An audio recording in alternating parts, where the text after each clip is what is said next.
We're looking at the maritime sector through the prism of a blue economic model.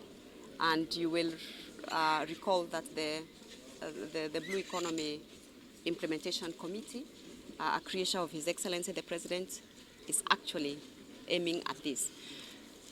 How does the blue economic model work?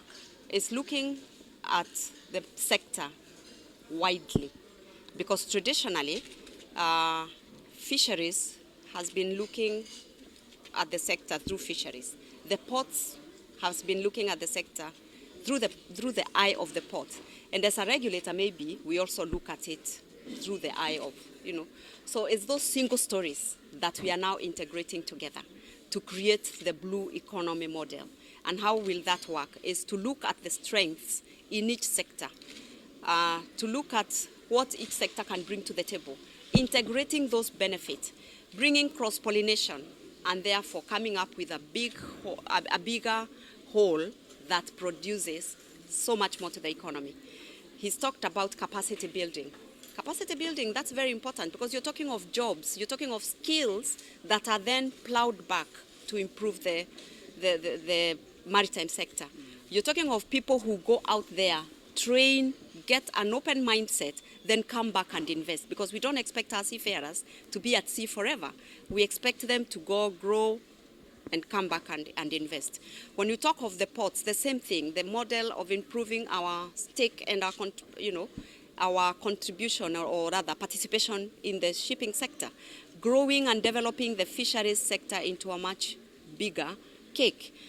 Tourism also, incorporating aspects of the maritime component, tourism into our national tourist package, combining them, that when we have one migration in the Mara, we are also incorporating the migration that takes part into the sea to create a bigger tourist package for the tourists. So these are all things, taking advantage of our geographical position to play a much bigger role in the international logistics hub, combining the international port, the international airport, beautiful weather all round to create a much more products for our tourism sector.